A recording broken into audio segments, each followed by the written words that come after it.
Welcome to the Beyond the Leash podcast, your number one source for everything canine. Eric Straetmans and Melissa Riley got you covered on the latest training tips, techniques, and more. No clicker training bullshit, constantly bribing with treats. Just balanced dog training that works. Now, here's your hosts, Eric and Melissa. Well, hello again, once again on the Beyond the Leash podcast. This is Eric Straetmans. Once again here joined by my very beautiful second half, Melissa Riley. Say hello, Melissa. Hello, everyone. And today is a very, very special day, and we were hoping to get video up by then, but we don't have it yet. But I have a very, very special guest today. Very, very special. This is the man that taught me how to train dogs like 20 years ago. I want to introduce Dave McMahon. Dave McMahon is in the house. Dave McMahon in that motherfucking his house. Say hello, Dave. How you guys doing? So I'm glad you came up today because I wanted you. We're going to have we've already got booked ready for groomers coming in. I'm trying to get a Zinger Winger in here. I'm trying to get a few people in here. But I definitely wanted Dave to be my very first guest. And I appreciate that so very much. Now, happy anniversary to both you and Melissa. Just to let everybody know, we are filming this on a day. We don't know when we're putting it out, but we're filming this on the day. It's actually mine and Melissa's 4-year anniversary. Yeah. And Dave very graciously bought us a bottle of Dom Perignon. No, thank you so much. You don't play around, this fucking guy. You don't play around. I don't fuck around. I really don't fuck around. Don't you wish you could talk like this on your own radio show? I wish I could. Just to let everybody know, Dave is the host of the only weekly 1-hour dedicated dog show on the radio. Yeah. And it's actually on a real radio like Bell, one of the Bell stations. Well, let Dave tell us. Yeah, I do a radio talk show called Dog Talk, and it's on the local 610 CKTB radio station out of St. Catharines. Which is in this their sister company with 97.7, because I think a lot of my listeners will know 97.7. Yeah, sister station with 97.7. It's basically like our 680. Exactly, and our sister station is also 1010. Yep, News Talk 1010. So people in Toronto, it's like a news talk radio station. Exactly, yeah. And my show can also be heard on Spotify as well. But the thing is, you have to go Dog Talk with Dave McMahon. You have to enter that in the search box. If you just went Dog Talk, it'd be like, what? There's no such show. But if you go Dog Talk with Dave McMahon, which is the name of my show, you can hear it on Spotify. And I'm pretty sure I've been a guest on that particular show about 4 or 5 times. And I go so far back. 5 times. You've been on 5 times. I love when you come on the show. Is this guy Rain Man? It's always 5 times. Definitely Wapner. Yeah, I know it's 5 times because I keep track of important shit. But I go back where we were on your college radio show, I think. It was what was that? Way back. Brock Radio. Yeah, Brock Radio you first started out. Years and years ago. Well, actually, Eric, when I first started the Dog Talk radio show, it was 32 years ago on a country and western radio station in Welland on Forks Road called See How Radio. Wow. 1470 AM. And I know how long ago it was because I know what year that my daughter was born, and that's when I started the Dog Talk show. Beautiful. 3 decades ago. Having a blast ever since. 3 decades. How old are we now? I'm pretty young, I think, still. Yeah. As long as you stay young and seem young. So what we're going to do today is talk about Dave McMahon because, again, I apprenticed. We've already talked about this on previous episodes, but you can look at the previous episodes for how I became a dog trainer, and it was a funny story, blah, blah, blah, blah, blah. But I was kind of into dog training, but I didn't have any, what was the word you used? Formal. I didn't have any formal training at all with Melissa. And I looked up Dave McMahon years and years ago because he's super huge in the Niagara region, and I became an apprentice with Dave McMahon. I have to say, I feel like I'm in the presence of greatness here today. Well, I appreciate that. I really appreciate that. Thank you. Some call Eric the dog lord. So what does that make Dave? He is the dog god. Yes, the original. Yes. I appreciate that, guys. So today's episode, we're going to talk about Dave because Dave basically made me who I am.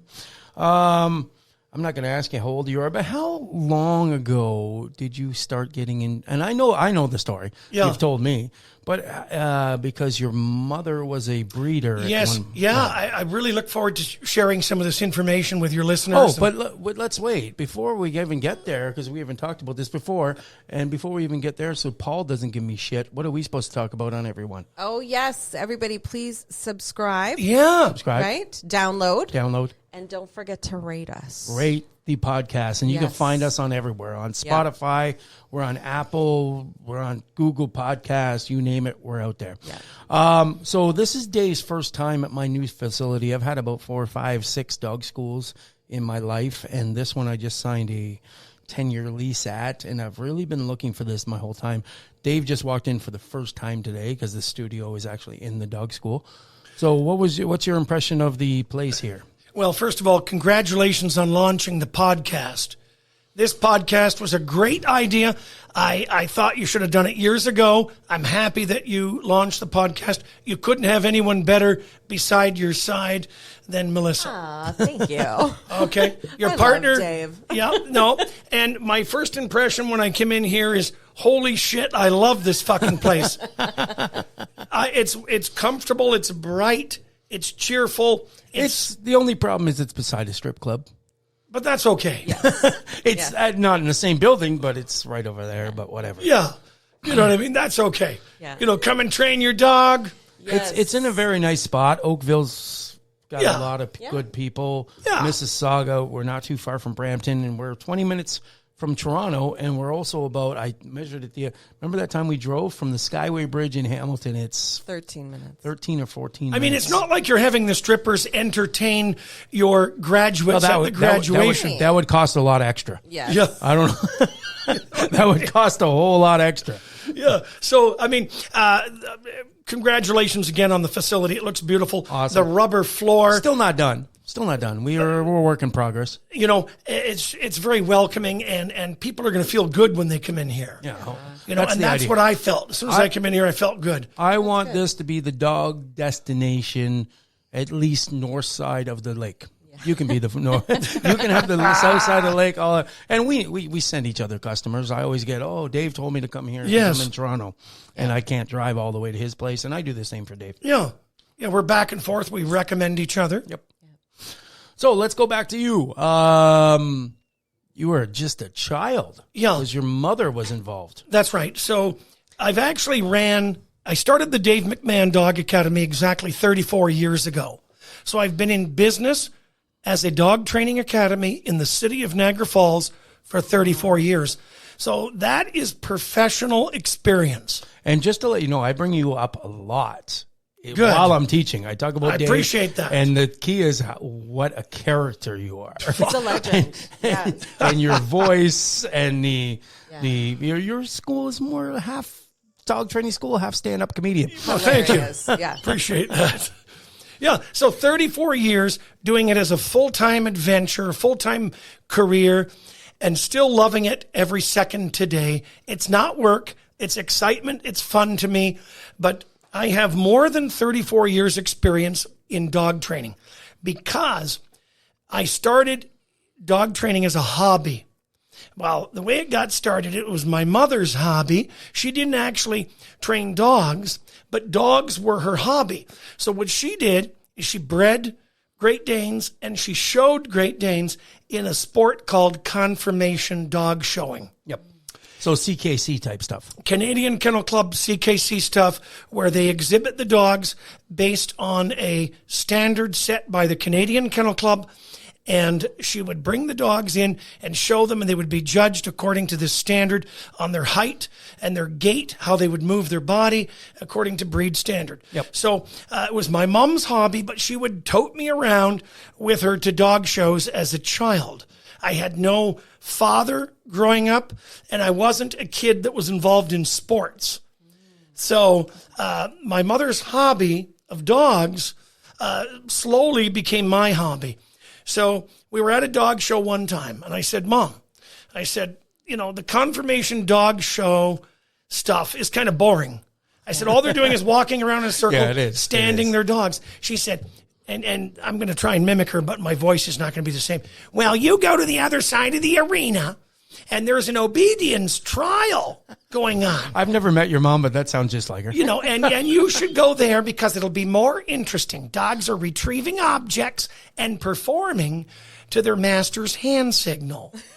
I said, okay. So I went to the other side of the arena, and I witnessed for the first time as a young kid, 8 years old, somebody giving a hand signal, a competitor competing in the obedience trial, gave a hand signal to their dog to come when called.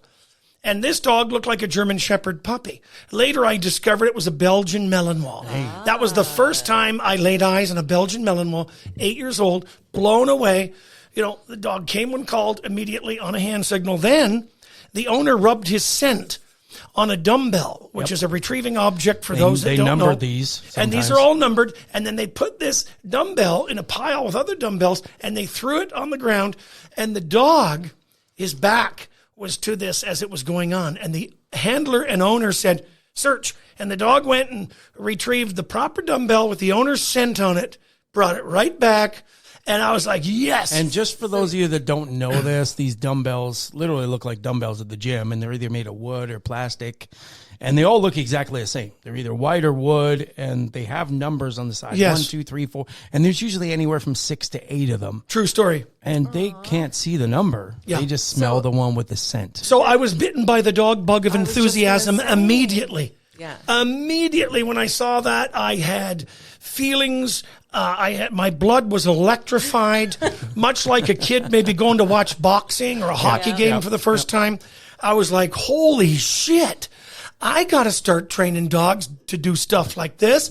So I started to work with the Great Danes that my mother was showing and breeding, and I dabbled in that for a while, and I ended up getting a paper route later on around 10 years old, and then I saved up money to buy a Doberman Pinscher. Wow. So not a Great Dane. My mother was into the Danes.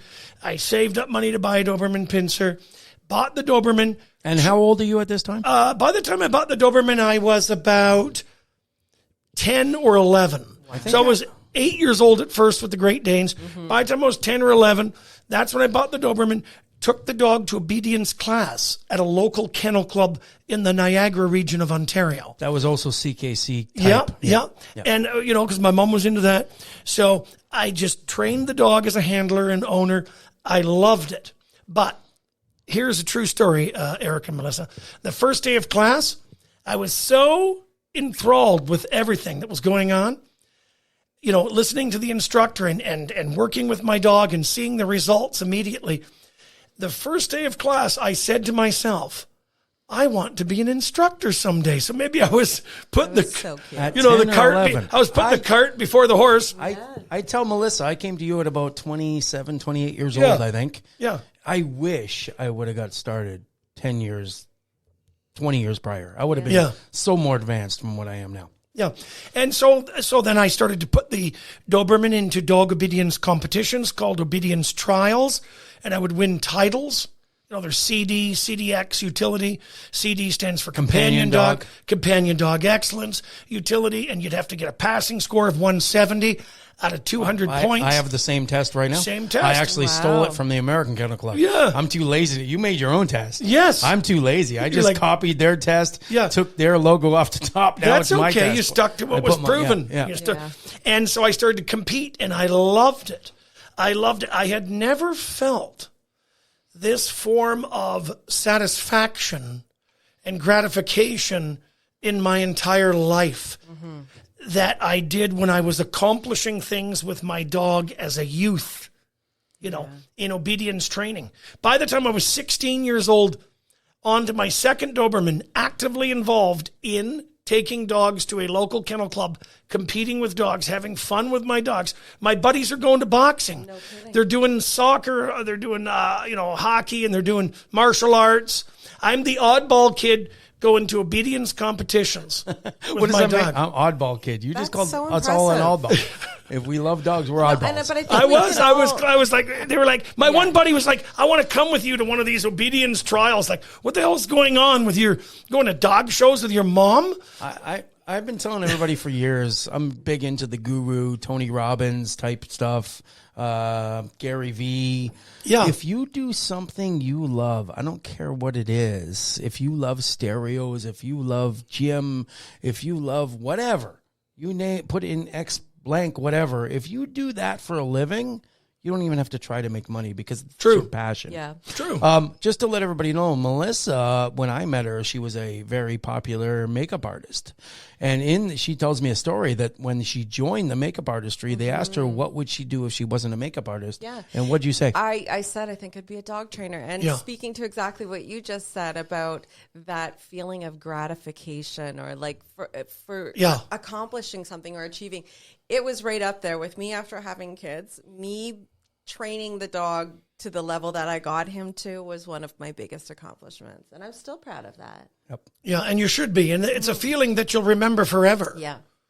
You know, I loved my dog too. That's the thing. We all understand the love we have for our dogs.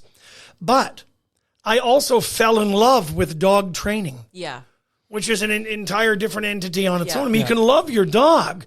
I mean, I have people come to me for training, and so do you. They may love their dog, but they don't quite love dog training. Some people deem it as a chore. Yes. And they know they have to train their dog. But I fell in love with dog training. I practiced every day. Yeah. I was obsessed with it. I was just here last night trying to set up the video. Like I said, we worked for 4 days to get this set up for when Dave was here for the video. We couldn't do it, and now the batteries. Am I worth all that trouble? Yes. Well, the batteries don't last long in these video cams. We need the DC. We should have had that set up first. That's but okay. whatever. But I was here last night, and my second in command, Steph, who's a great trainer, she was here, and it was class 1. It was first time with the dogs. And she was out there asking the people, like, she didn't even know I was here. Mm-hmm. She was like, I didn't feel like I was getting through to people. And she was asking 2 particular couple that she did have a rapport with. Yeah. She was saying, is there anything, was I too bitchy? Was I too on point? Why ain't I getting through to this group? She didn't even know I was here. So hopefully she's going to listen to this. And that was so fantastic to me that she was trying to figure out how to get through to these people. Yeah. But sometimes you just can't. You can't, because you and I both know that there are some folks that are very resistant to information and to guidance. They have preconceived notions that they will not let go of. Yeah. And some folks are completely uncoachable. Right. We could do a whole reality series. In fact, we could call it, write it down before we forget, The Uncoachables. The Uncoachables, man. But here's my thing. I always say people come in here, you're going to get 20% that are bang on. You're going to get 20% that you wish weren't even here. And the other, the other, what am I at? 60%. Yeah. The other 60% is okay. I'm happy they're here. But I always tell people don't come in here with bad intentions. How many people do you know joined a gym and they said, okay, that's it. I'm going to get in shape. I've had enough, blah, blah, blah. I'm joining a gym. And then 2-3 weeks from now, they never go ever again, and they wasted their gym member. Yeah. It's not like those people went in with bad intentions. People don't come in here with bad intentions. I'm going to give up on dog training. They come in wanting to do it, but when they realize that it's not for them, they're not going to put in the work. They're not going to go out every day. That's when they give up. It's not like it's their fault that they're uncoachable. Let's face it, guys. Okay, not everyone is cut out for training a dog. No. But if we're in business, we're not going to tell them that. That's not going to be on the brochure. I kind of do. Not everyone is cut out for training their own dog. Yep. And I'm not talking about becoming a dog trainer or a professional. I'm talking about just training their own dog. Unfortunately, I have met some folks that are just not cut out for training their dog. Either they don't have enough patience, they have the personality that can't commit to practicing with their dog every day. They can't be, devoted to anything. They've never been devoted to any project they've launched in their life. Yep. So you and I mean, we've got and Melissa as well. Pardon me, Melissa. All of us, we are coaching people, and we're hoping that they're going to follow our advice. And that's all we can do is coach them to the best of our capabilities. And they're, the good ones, we're happy that they're succeeding. Yeah. But you're always going to have that certain margin of people that there's just no way of getting through to them. I used to, especially when I was in Niagara Falls when I first started out, I used to go home and really rack my brain. You can't take that shit home with you. Oh my God. I used to go home. Why isn't this working? Why isn't this working? And I make the analogy of a personal trainer at a gym. They're only got the guy once a day a week. They can't stop him from eating McDonald's. They can't stop him from not doing the stuff. And you told me that one time, and I've never forgotten that. Yeah, and I came to the point where if I get a class on a Sunday, I got 4 classes here, and 3 of them are fantastic, and one of them effing sucks. Yeah. I'm not going to take that one home with me. I'm going to think about the people that are doing well. Yeah. I don't care. There's only so much I can do in that hour I got with them. Yeah. And you got to save your fucks for the people who are putting in the work. Yeah, I'm going to spend more time best. with the people I know that are putting in the effort. Yeah. Than the people I don't know. You can't tear your hair out when it's, people are still coming in here week 3 and 4 and it's like their first day. I actually remember, not the last time I came down with my apprentices, but when I came down with Tien and Ursula, I remember it was a bunch of years ago. Yeah, I remember those guys. I already knew it was a class, like I got them. Hopefully they're only 10 or 20%, but I got the classes I can't stand being here. And the apprentices were like, Dave's spending more time with you than he is with his own class. And I go, he already told me this class pisses him off. Oh, yeah. And I know that I got days where I'm like, Melissa, please teach this group because I hate them. Hate's a strong word. Yeah. I just can't stand teaching them because they're not listening. Yeah. And I got other classes where I'm like, when it's over on Saturday at 2:30, I'm like thinking about next week at 2:30 because they're so awesome. Mm-hmm. Yeah. Oh yeah. I mean, you get these people that are right into it and they follow and they get results and they bring you more business and they show their appreciation to you by buying you nice things, and we've got like amazing like a bottle of Dom Perignon. That's right. Inside joke. Yeah. But you have those golden clients as we do.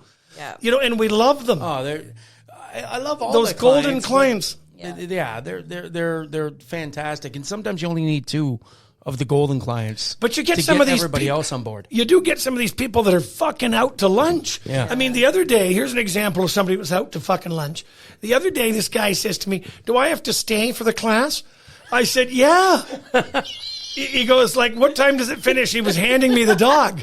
I said, no. I said, "I'm going to train you." That's what Melissa thought when she first came. I'm going to train you. You know what he said when I said, "I'm going to train you, sir"? He goes, "Good luck." That's what he said to me. Here's what I said. I said, "You have to stay and I'm going to train you. The onus is on you. We are training you to train the dog." Yeah.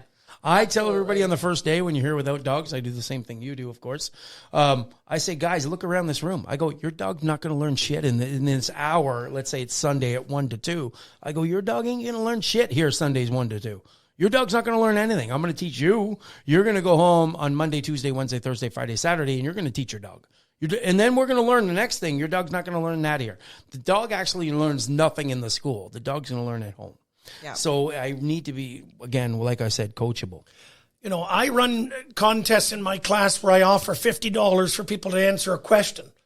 And I said the question... Whoa, let's hold on here. Because you might bring this here. Back. This is something new. Okay. This is something I might put in. So, I says, how many people here know, or is there anyone, not how many people here, I fucked that up, sorry. Who here knows why you're only coming to class once a week? The one guy goes, "Oh, I know. He says, because you're really freaking busy. And that's all you can see us is once a week." I said, "No." I'd say because it takes a week to train the dog. And I waited about 30 seconds. There was no other hands up. $50 going, gone. Right back in my pocket where it belongs. I said, it takes you a week to rehearse. Yeah. We want you to practice the entire curriculum over and over and over. Sink it into the muscle memory of the dog. We want you to teach it, practice it, and distraction-proof it. We want you to train in every environment and practice on every type of terrain known to mankind, except the moon. You can't practice on the moon. Yeah, but not yet. Well, not maybe. yet. Eventually. Yeah. Now, we have a little bit I love how we jump around. I love because you and I have the attention span of a fucking 3-year-old. We're a very small dog.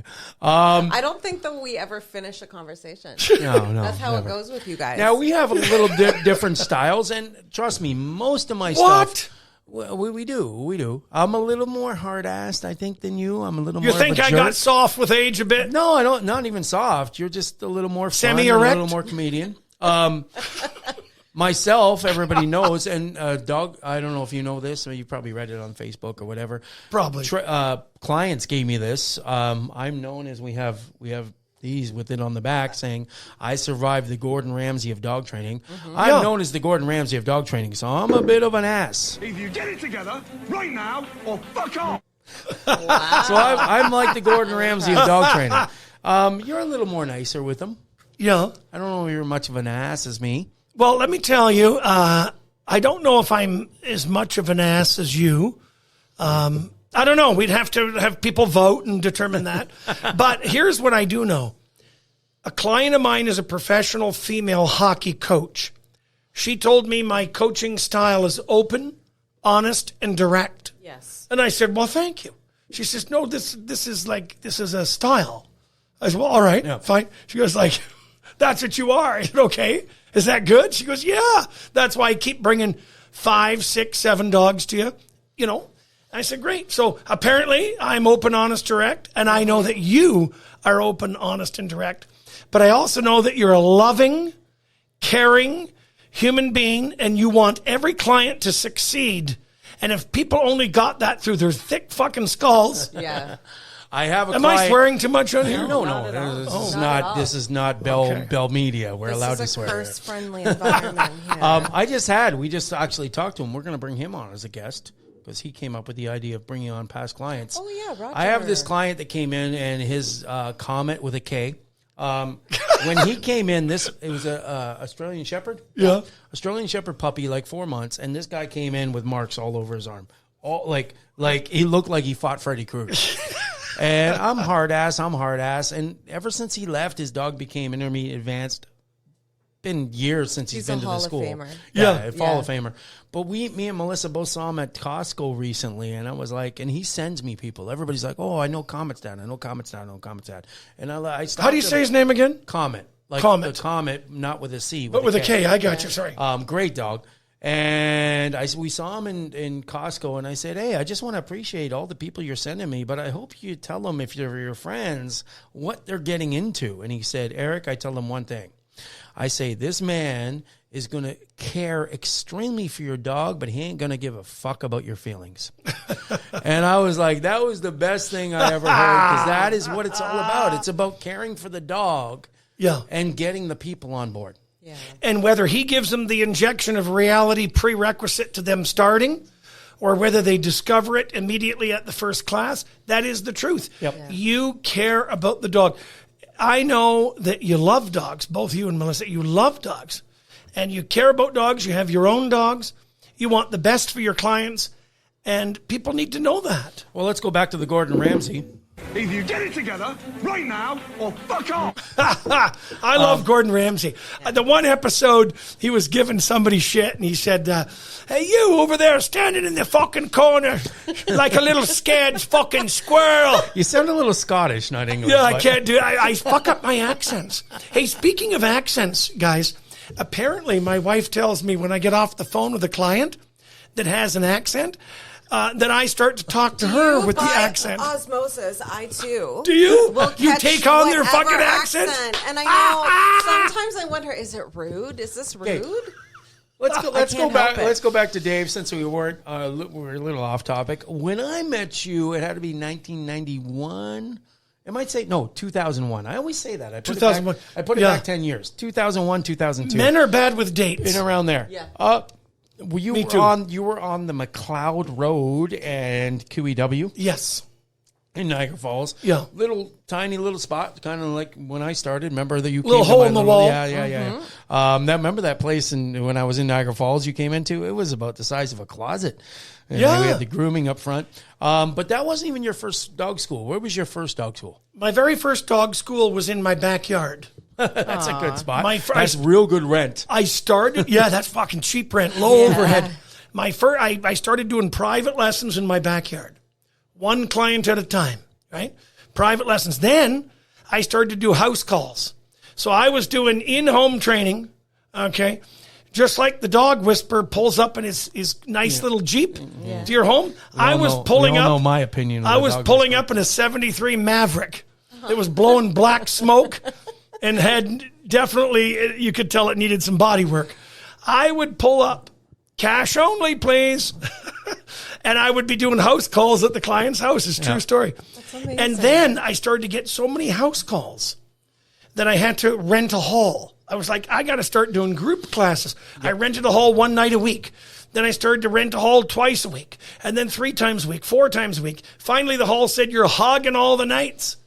We got to let you go. So then I had to go out and spend. Your money's as good as anybody else's money. You got to let other people rent the hall too, you greedy fucker. So then I had to go and rent a full shop. And so that's what I did. So I climbed the ladder. You were on Kaler before I met you. I had about 6 locations, but I was never evicted for not paying rent. But I was evicted. I was evicted, though, because I was hogging too many parking spots. The landlords would give me a year's notice, and no one has to give you a year's notice. Midas down the road hated that. 1 year notice, and one guy was an Italian guy, right? I'm not going to say names or anything. He says, you got the 1 year to find another place. I'm going to help someone. Was he the Godfather? Somebody going to help you find the place. Was it Carmen Barolero? No. Yeah. He says, I'm going to introduce you to somebody. You're actually pretty good with the Italian. He's going to help you find a new spot because you're ruffling the feathers of the other tenants. You're hogging all the spots, the parking spots. Everybody needs a place for the customer to park a car. Too many people come with a dog all at the same fucking time. So, I outgrew all my other training locations. Now I have enough room for 300 cars where I am. Yep. That's amazing. Well, we got first come, first serve, and there was never a problem with parking. I was thrilled, before you go on, sorry, I don't mean to keep interrupting. It's a bad habit of mine. Oh, it's okay. But I was thrilled when you said that I can do a podcast every week. That when you said our first podcast was going to be 3 hours. Yes. I was like, yes, 3 hours. It'll get me started. Just to let you know, we don't have to listen for 3 hours. It's going to be over before that. But if they do listen, they'll learn a lot. Yes. Mm-hmm. Now, okay, so we just talked about accents a little bit. Do I detect a little bit of an Easterner accent? People have said that all the time. No. No. My father was Italian. Okay. Okay. And my mother was English. Wow. Yeah, so I don't know why I have that sort of a voice. Yeah, little bit. I hate my voice, by the way. She's not an you've got a great voice. She's not an East Coaster, but all her family is from the East Coast. My mom was from Glace Bay, Nova Scotia. So, but you have an awesome voice, and so does Eric. Thank you. I have a voice that sucks shit. No, after the coma, I had no voice at all for a while there. And when you went down, and everybody thought, "Holy fuck, Eric's gonna die! Eric's in a fucking coma! Eric's gonna fucking die!" Eric did die. I knew. I said to Debbie, I said, "That motherfucker's gonna live forever. Okay, he's gonna survive. Give me a fist bump, brother." And I swear to you, this is not bullshit. I said to my wife, "He is gonna pull out of this." She goes, I don't know. He's been in the coma for a while. I said, look, Eric is not ready to pass away. He's stubborn. He's got drive. He loves his woman. It's all the woman beside me. I probably wouldn't have come out. You know what? One of Eric's friends, Paul Lafferty, summed it up. Who wrote the book Down the Lane? Hi, Paul. I love you, Paul. Yes, actually, he talked to me and he said, "Tell Dave to make a review for my book." I keep asking. Author, just the other day. Author of Down the Lane. It's Down the Lane that he wrote. So the best, which I'm in. Yeah, Eric's in that book. But the best thing he said about Eric, about we can't lose him, and he said he's still got way too many people to piss off. Paul, he's very good. Through this, that's the best. So I remember you were on Kaler Road first with a small little place. On Kaler. Now, are you talking about the place across from the cemetery? No, across from the dead. This was before me. It was somewhere down by Thoroldstone Road. Well, we had a place on Montrose and Thoroldstone. That's the one. Okay. We had about a 5-year stint Montrose, there. Yeah, that was a good spot. And when I met you, you were at McLeod. Yeah. Which was kind of by Niagara Square. Well, when you met me, I was next to Crown Rust Proofing. Some say Crown Rust Proofing. You know what I remember? I still remember the sauce people. Yeah. They used to give me free Marinella sauce all the time. Marinella sauce. Great sauce, right. yeah. Hey, the Italianos, what's the matter for you? Hey, why you looking so sad? Hey, nice boy. Ay, sha-la-la-la-la. I love those guys. We should have And had they the got video too up big today. for that spot. They moved from that spot. So And you know that spot where you came when I was down on Oakwood? It was actually Oakwood, Eric. Yep. Down from Jellystone Park Campground. My clients would be so pissed off that there was, the oil on the dog's paws from the oil spray from the, what do you call that? The oil spray from the chrome rust proofing. Yep. How the oil spray I've never had a car oil sprayed, but anyway, so ironically, our last place in Streetsville We was had one beside. beside. you were next to an oil Crown spray Rust place? Yeah. That's not good. People don't like that shit because sometimes the oil gets on the dog's feet and it fucks up their car when the dog goes in the car. I could see people having an issue with that. So where are you located now? So now I'm located in a building that's over 100 years old and it's haunted. So it's called the NFCVI. Melissa's going to get right into this Yeah. because she's all into that. So. Yeah. I've been to your school. It's an amazing. old high school. Yeah. And it's owned by the Chinese, a group of Chinese entrepreneurs. They have taken the building and they have turned it into a dog training empire. Sure. I remember what was his name? The UFC guy.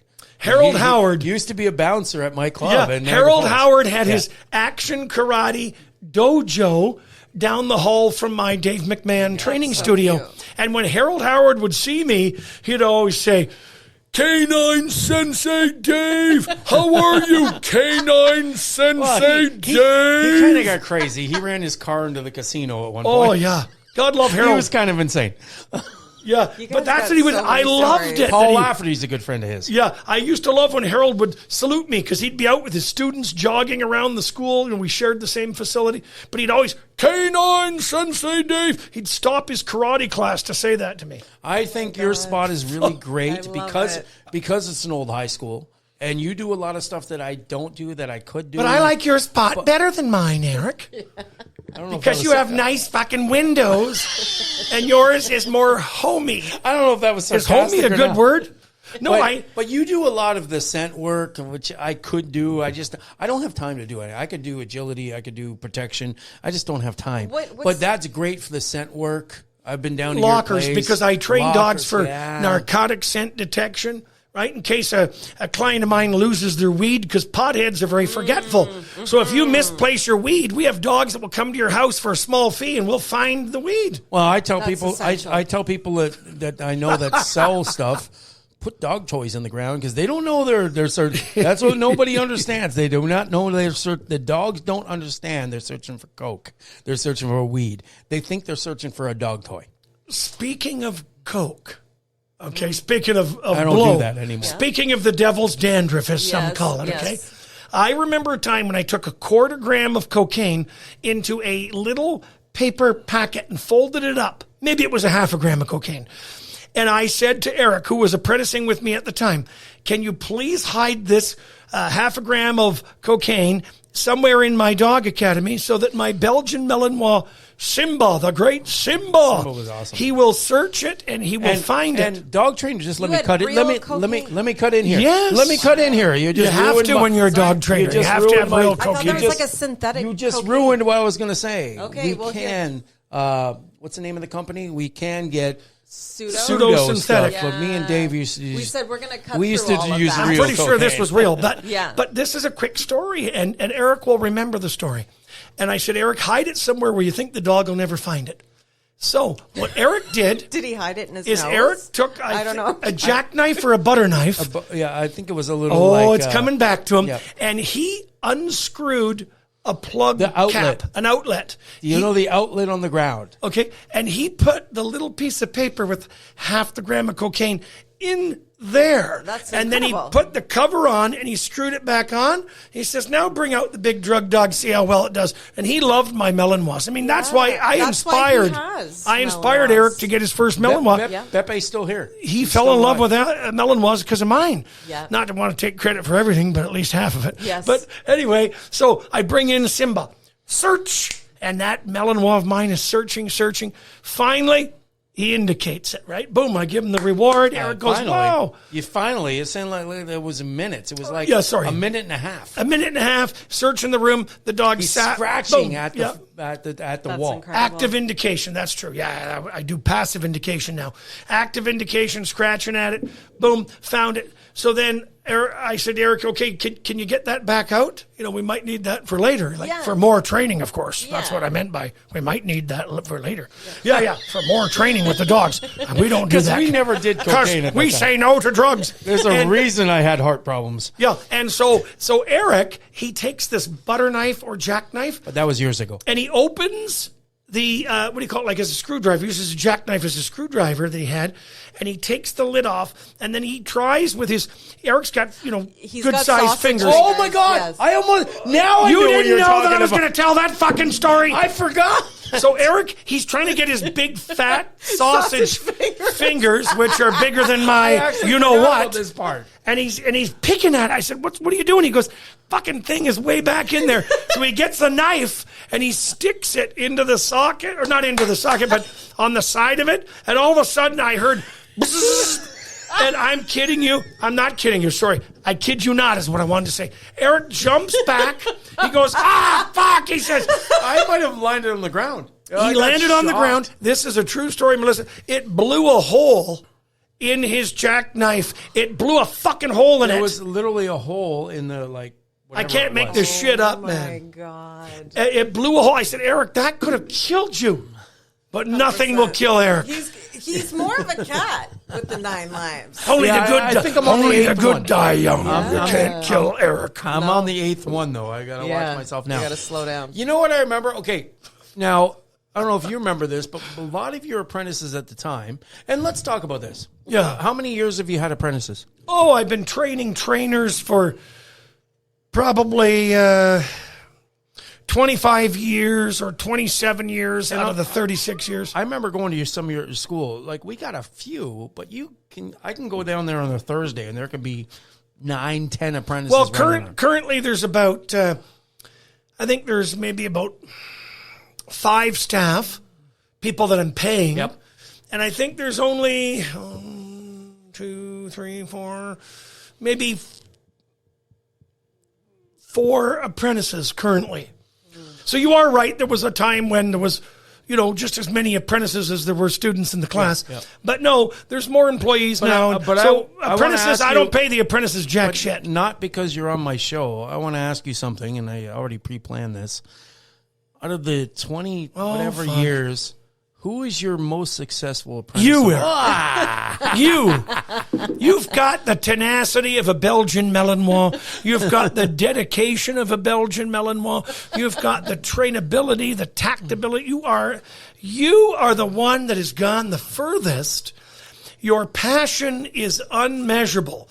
And your love for helping people is equivalent to your love for dogs. And if anyone can't see that, they must be blind. Man. Agreed.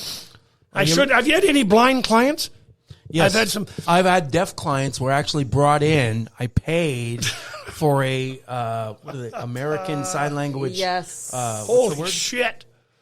Translator. Yeah. Wow. And they would walk around giving them the instructions in sign language while I'm teaching the class. And I'm not laughing at you. I'm laughing like, fuck, I would never do that. It's pretty good. Eric is a nicer person than me, yes. Somebody who was an amputee on the left side and wanted to train their dog on the right side. Yeah, we've had just about everything. But that's against our religion. You have to train the dog on the left. Left side.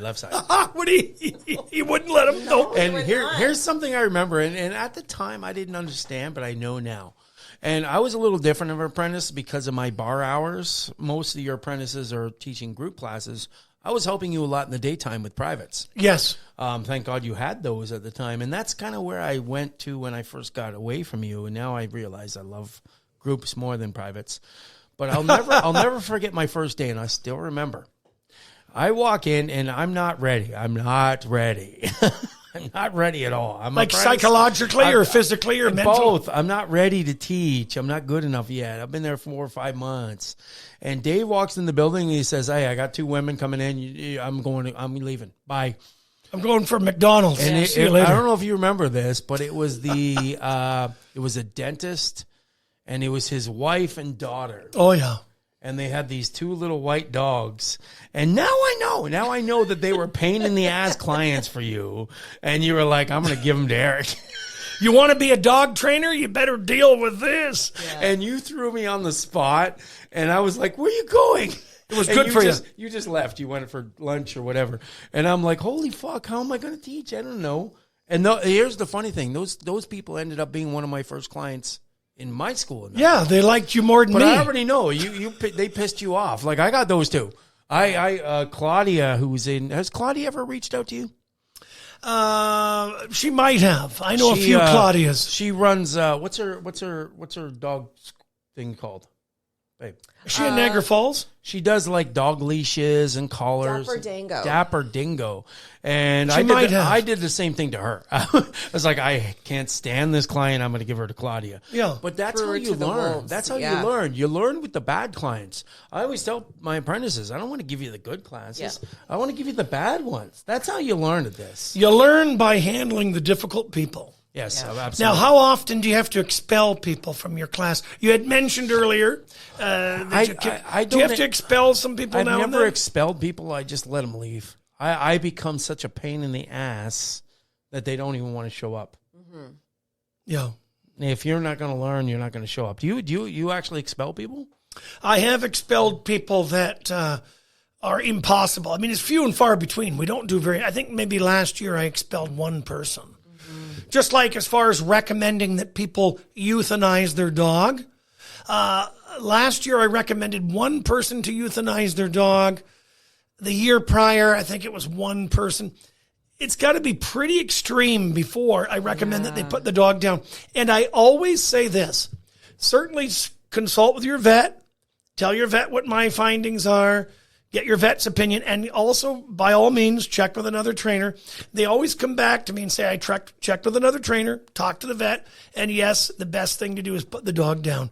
But it's got to be a really, really, really bad dog before we recommend that. That's a tough liability. That's a tough one. Be a liability. It is a tough one. Yeah. We don't have a whole lot of time left. Come on. I'm just getting warmed up. Well, you're coming back in a couple of weeks, and we're going to have you on again. So, let's talk about your school now. Is it open 7 days a week, 6 days a week? No, I'm semi-retired. Not but semi-retarded. So staff. It runs a close race, mind you. You have so many staff. I know some of your staff are really good. They are good, but it's a lot to contend with. Yeah. Mm-hmm. Even when I'm not there, the academy, mentally I still have to contend with a lot of aftermath. Yep. Even though I have an amazing staff. I don't know how it is. Are you like me now where I get people, even though Steph's fantastic, Andrew's fantastic, Lee's absolutely amazing, Dan's great, they're all great. All the ones that actually work for me and get paid now. Yeah. A lot of people call me and say, I signed up for your class and I got some other person. Are they mad that they get apprentices or past Well, apprentices? I tell people that I have 100 dogs a day that come for training. How can I possibly teach every one of you? If I have 100 dogs that come for training per day, and that's on average, we get 100 dogs a day, there's no way Dave McMahon can train every single class. But I also tell people that all of my trainers are exclusively trained by me and that they've already gone through this program. And they can rest assured that they're going to get my system and my method. I mean, I realize maybe we're not as big as, let's say, Jenny Craig, for example, but do you go to Jenny Craig and say, oh, Jenny's not going to talk to me today? Where the fuck is Jenny? That's a great analogy. I wanted Jenny. Hey, that's the greatest analogy I've ever heard of. I love analogies, and I have a lot of Davisms, but it's true. Like, are you kidding? Eric Straetmans is the founder of Beyond the Leash Canine Training. Okay, he is part owner with his beautiful woman, Melissa, but he's the founder. I mean, it's his team, it's his system. It's bigger picture than just Eric, and I don't mean that insulting, obviously. Yeah, no, of course. When they come to me, it's a bigger picture than just me. Yeah. We've got so many amazing trainers working with me. and people have to understand that it's not always going to be Dave. Sorry to disappoint you. No, but to be honest, Eric, I'm open 4 days a week. I have no interest to open any more than 4 days a week at this stage of my life. 4 days. You know what? I have grandchildren. Debbie and I have grandchildren. We have adult children that we have relationships with. We're involved with the grandkids on a multiple day per week basis. Not the old school grandparents where you only see them at Christmas and Thanksgiving. We go for lunch with our kids and grandkids. You guys have a really There's nice other balance. things to do in life. Yes. I love being a dog trainer. I love mentoring people, but I got a lot of other shit going on in my life too. I have an awesome life. That's amazing. I'm lucky to be alive. Okay, too. so let's plug a few things. Again, this is just a podcast. It's a pretty modest podcast, but Dave's on an actual radio show. Yes. So if someone wants to listen to Dog Talk with Dave McMahon on CKTB 610, what are the different ways they can listen to it, and when does it happen live? Yeah, so the Dog Talk with Dave McMahon radio show is live to air every single Monday night at exactly 6:10 p.m. till 7 p.m. You can listen on the AM terrestrial radio signal. So even in Toronto, if you went 610 on the AM dial, every Monday, you could listen to the show again. It starts exactly 6:10 a.m. in the evening till 7 p.m. You can listen on the iHeart radio app. You could go to Spotify. It has a podcast as well that's released after. Yeah. So all of my shows are immediately turned and listen to the ones where Eric and Melissa are. Yes, but the thing is, people go, when are you going to post your podcast? I don't post the podcast. My producer, the talented Mr. Greg Campagne, he is the one that produces the show. I just talk. He has all the hard work. He puts my podcast or the radio station, him and the team, it goes on Spotify. You have to enter, as I said earlier, Dog Talk with Dave McMahon, or you can go to the radio station's website, Dog Talk with Dave McMahon, on 610cktb.com. And let's say... Eric, I got to interrupt you again. It's a live Facebook watch. Yep. You can see my fat, chubby little face right there as I'm interviewing whomever. Like, you got to come back on my show soon, too. Yep. And let's say I'm a dog owner, puppy owner, new owner, and I want dog training. And I said, I just had somebody call me. Go to Dave. If you're on that side of the lake, if you're on this side of the lake, go to Beyond the Leash. Yes. But if you're on that side of the lake, how do I get a hold of you? What's your website? How do I call you? Yeah. What's the best way to get in contact with David Mann to get one of the best dog training on the planet? Thank you, Eric Straetmans and Melissa. Okay, you could check out my website. So the website for Dave McMahon Dog Training Academy is davemcmahon.ca. So I'll help you with the spelling. Dave MC. What do you call him? Dave Mahone. Dave Mahone. She's called you Dave Mahone. Can I speak to Dave Mahone? For like a year and a half. She's called you correct. Dave McMahon. Yeah, no, it's Dave McMahon. The H is silent, so it's www.davemcmahon.ca. So Dave McMahon.ca, and you could call me direct. 289-687-0505. 289-687-0505. Facebook page, Dave McMahon's Dog Training Academy. And you should read the Google reviews. Have you read the shit that they're putting on Google reviews about me? It's very entertaining. I got the other dog trainers around here have like 50, 20. I got like 230 reviews. Yeah. And 30 of them hate my guts. Yeah, Well, you can that's fall okay. down a rabbit My hole guts. reading them. I'm sure yours are Yeah. just as entertaining. Sometimes when I'm reading the reviews about me, I get the urge I've got to go poo. I quickly run to the water. Oh, I come at them. Which we're going to talk a little bit about next time you're here. Fuck. So if anybody wants to get in contact with David Mann, you heard all the stuff. That's it for today. Hopefully we're going to have David Mann on in another couple weeks. Anything left to say, Melissa, Dave? Thanks so much for coming today, Dave. This one went a little overboard. We're at 53 minutes. I wanted 2 short ones, but Dave's here. I'm going to talk Thank you. And once again, happy anniversary to you beautiful people. Thank you. Congratulations on the new dog training school in Mississauga. You both deserve the success And Beyond the Leash Canine Training, Eric Straetmans, Beyond the Leash Canine Training. Check it out. Hopefully, if I don't fuck it up, we'll be together for many, many more years. And, don't fuck it up. This is a good one. This is an awesome woman. Thank you. All right. Thank you, everybody, for listening. See you next time. Thanks for listening to another episode of Beyond the Leash Podcast. Please subscribe so you never miss an episode and follow on all social media platforms. For more information or to connect with Eric and Melissa, check us out at beyondtheleash.ca. We'll see you next time. Look at me, I'm so fucking drunk.